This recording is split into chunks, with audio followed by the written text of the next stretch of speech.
Jean-Luc Demarty, bonjour. Bonjour. Quelle va être la stratégie de la France à l'échelle de la politique agricole commune?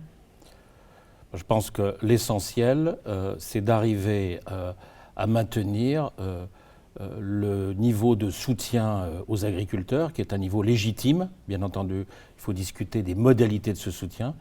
Les agriculteurs doivent être soutenus, à la fois pour des raisons économiques, pour des raisons environnementales, parce qu'ils jouent un rôle important en matière d'environnement, et aussi pour des raisons d'équilibre des territoires dans les zones rurales.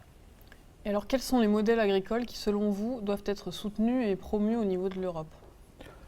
Je pense, bien entendu, avec les grands débats sur le changement climatique, c'est un paramètre qu'il faut prendre de plus en plus en compte dans les modalités du soutien. Ceci existe déjà pour partie. Les aides aux agriculteurs sont, pour une bonne part, des aides dites découplées, c'est-à-dire que les agriculteurs ont des soutiens aux revenus, mais ils choisissent librement leur manière de produire, ce qui est normal. Mais bien entendu, il faut maintenant aussi les orienter encore mieux vers des modalités de production qui sont encore plus respectueuses de l'environnement. Évidemment, ceci aussi a des coûts et c'est normal qu'ils puissent être compensés pour ces coûts supplémentaires. Aujourd'hui, il y a une crainte qui est exprimée par rapport aux accords de libre-échange qui sont signés entre l'Union européenne d'un côté, le Canada et aussi l'Union européenne et l'Amérique du Sud. Ce sont des craintes exprimées à la fois par les syndicats agricoles, mais aussi par une partie des citoyens. Est-ce que vous les comprenez? Qu'est-ce que vous avez envie de répondre à ces craintes-là? Je pense qu'il faut toujours répondre aux questions et répondre aux craintes. Mais je trouve que ces craintes sont très exagérées, parce que je voudrais rappeler que nous négocions des accords de libre-échange. On est en faveur d'un commerce ouvert, mais un commerce équitable et qui s'appuie aussi sur des règles. Et l'objectif, c'est de créer de l'emploi et de la croissance, y inclus dans le secteur agricole et agroalimentaire. Quand j'ai commencé comme directeur général d'agriculture, il y a maintenant près de 15 ans, on avait un déficit commercial agroalimentaire en Europe de l'ordre structurellement de 2, 3, 4 milliards d'euros par an. Pas énorme, mais un déficit. Aujourd'hui, on a un excédent qui dépasse structurellement 20 milliards d'euros. Ça ne peut pas être un échec des accords de libre-échange par rapport à l'agriculture.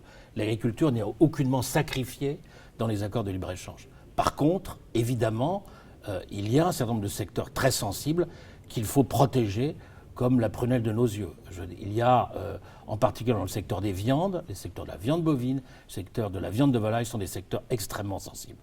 Et nous faisons toujours extrêmement attention. Et dans l'ensemble de nos accords de libre-échange, nous ne dépassons pas pour ces produits, pour les accords passés, présents et futurs, plus de 4% pour l'ensemble des quantités qui sont données dans le cadre de contingents tarifaires, parce qu'on ne peut pas libéraliser, bien entendu, compte tenu de la sensibilité de ces produits, on ne dépasse pas 4% de la consommation interne européenne, ce qui sont des quantités faibles. Le Canada, c'est 0,6% sur la viande bovine. Le Mercosur, c'est 1,25%. Sur la volaille, le Mercosur, c'est 1,25%. Donc ça représente extrêmement peu de choses. Bien entendu, je ne dis pas que pour la viande bovine, c'est un chemin pavé de roses, mais il y a aussi des solutions pour aider à tout cela. Et je rappelle que nos normes, nos standards, nos règlements de protection sanitaire, de protection des consommateurs ne sont jamais dans la négociation. Ces normes doivent absolument être respectées par tous les produits qui rentrent en Europe.